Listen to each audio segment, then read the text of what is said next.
Hi നമസ്കാരം കൂട്ടുകാരെ, താഴന്തവരയുടെ പുതിയൊരു എപ്പിസോഡിലേക്ക് ഏവർക്കും സ്വാഗതം.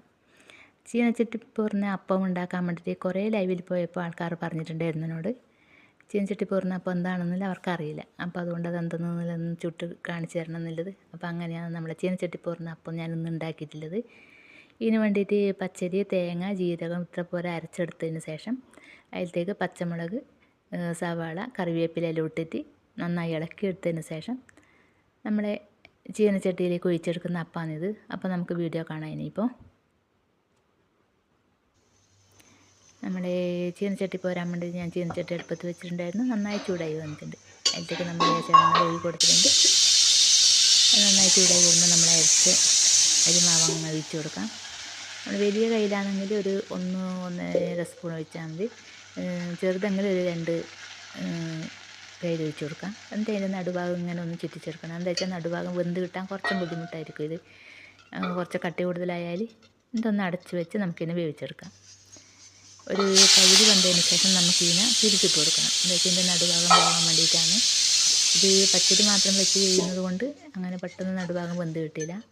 അതിൻ്റെ അപ്പുറം കുറച്ചും പുഴുക്കലരി ഇടുന്നവർക്ക് ഇടാം. പക്ഷേ ഞാൻ മിക്സിയിൽ അരക്കുന്നത് കൊണ്ട് പുഴുക്കലരി അരച്ചിട്ട് അതിൽ എൻ്റെ മിക്സിയിൽ അത്ര കണ്ട് മുതിഞ്ഞെടുക്കുന്നില്ല അത്. അപ്പോൾ അതുകൊണ്ടാണ്. ഇനിയിപ്പോൾ ഇതൊന്ന് അടച്ച് വെച്ചതിന് ശേഷം ഇത് കുറച്ച് 2 വശം വെന്ത് വരുന്ന സമയത്ത് നമുക്ക് നമ്മുടെ ചട്ടുകം വെച്ച് ഒന്ന് നടുകയായി കൂടിയിട്ട് ഒരു വര ഇട്ട് കൊടുക്കാം. എന്താ വെച്ച് കഴിഞ്ഞാൽ ആടെയും കൂടി ഒന്ന് നന്നായി മുരിഞ്ഞ് വരാൻ വേണ്ടിയിട്ടാണ്. അങ്ങനെ വര ഇട്ട് കൊടുത്തതിന് ശേഷം നമുക്ക് കുറച്ച് എണ്ണ അതിൻ്റെ മുകളിൽ ഇങ്ങനെ തൂക്കി കൊടുക്കാം. അന്നേരം ആ മുറിഞ്ഞ ഭാഗം കൂടി നന്നായി മുരിഞ്ഞ് വരും. അതിന് വേണ്ടിയിട്ടാണ്. അപ്പോൾ പച്ചരി തലേസേ കുതിർത്ത് വെച്ചതിന് ശേഷം ഞാൻ രാവിലെ അരച്ചെടുത്തതാണിത്. ഒരു മുറി തേങ്ങ ചേർത്തിട്ടുണ്ടായിരുന്നു. ഒരു നുള്ളു ജീരകവും കൂടി ചേർത്ത് അരച്ചെടുത്തതാണ്. ഉപ്പും കൂടി ചേർത്ത് അരച്ചെടുത്തതാണ്. ഇനിയിപ്പോൾ നമ്മൾ ഇതൊന്ന് അടച്ച് വെച്ചതിന് ശേഷം കുറച്ച് കഴിഞ്ഞ് നോക്കുമ്പോൾ ഇത് നന്നായി മുരിഞ്ഞ് വന്നിട്ടുണ്ടാവും. തീ സിമ്മിൽ വെച്ചിട്ടാണ് ഇത് ചെയ്യുന്നത് കേട്ടോ. കണ്ടില്ലേ, നന്നായി മുരിഞ്ഞ് വന്നിട്ടുണ്ട്. ഉള്ളിയും പച്ചമുളകെല്ലാം നന്നായി മുരിഞ്ഞ് കിടക്കുന്ന കണ്ടില്ലേ. അപ്പോൾ ഇതുപോലെ നമുക്ക് ഇനിയിപ്പം ബാക്കി മാവുണ്ടല്ലോ അതും ഇത് കണക്ക് തന്നെ ആയിട്ട് ചുട്ടെടുക്കാം നമുക്കിത്. ഇത് ഇരുമ്പിൻ്റെ ചീനച്ചട്ടിയിലാകുമ്പോഴാണ് നമുക്കിത് നല്ലത്. അലുമിനിയം ചീനച്ചട്ടി ആകുമ്പോൾ പെട്ടെന്ന് കരിഞ്ഞു പോകും. ഇരുമ്പിൻ്റെ ആകുമ്പോൾ നമുക്ക് അതിൻ്റെ നല്ല രീതിയിൽ മുരിഞ്ഞ് കിട്ടാനും നല്ലതാണ്.